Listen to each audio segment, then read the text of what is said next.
because I'd been through the Pentagon. Right after 9/11, about 10 days after 9/11, I went through the Pentagon and I saw Secretary Rumsfeld and Deputy Secretary Wolfowitz. I went downstairs just to say hello to some of the people on the Joint Staff who used to work for me, and one of the generals called me in. He said, "Sir, you got to come in. You got to come in and talk to me a second." I said, "Well, you're too busy." He said, "No."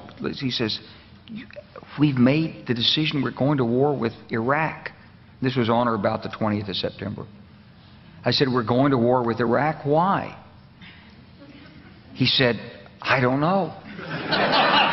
He said, "I guess they don't know what else to do."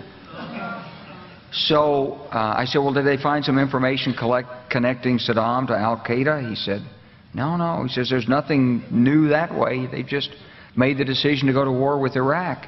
He said, "I guess it's like we don't know what to do about terrorists, but we've got a good military and we can take down governments." And he said, "I guess if the only tool you have is a hammer, every problem has to look like a nail."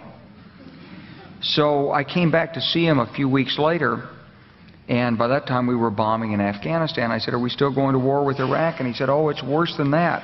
He said, he reached over on his desk, he picked up a piece of paper, and he said, I just got this down from upstairs," meaning the Secretary of Defense's office today, and he said, "This is a memo that describes how we're going to take out 7 countries in 5 years, starting with Iraq and then Syria, Lebanon, Libya, Somalia, Sudan, and finishing off Iran."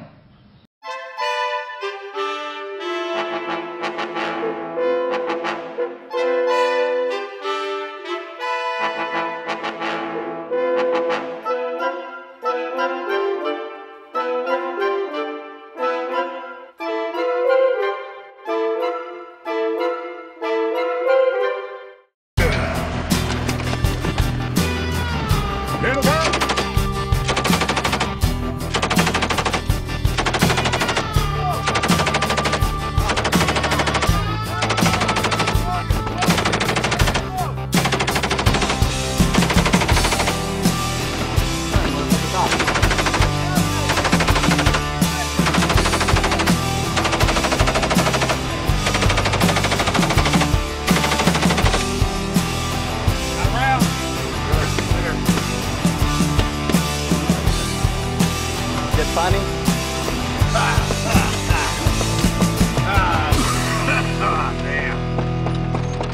Damn.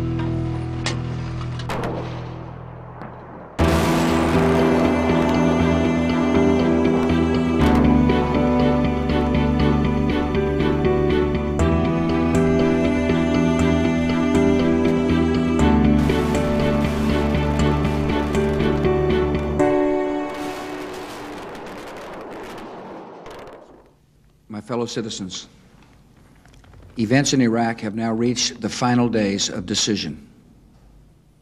For more than a decade, the United States and other nations have pursued patient and honorable efforts to disarm the Iraqi regime without war. That regime pledged to reveal and destroy all its weapons of mass destruction as a condition for ending the Persian Gulf War in 1991. Since then, the world has engaged in 12 years of diplomacy. We have passed more than a dozen resolutions in the United Nations Security Council. We have sent hundreds of weapons inspectors to oversee the disarmament of Iraq. Our good faith has not been returned.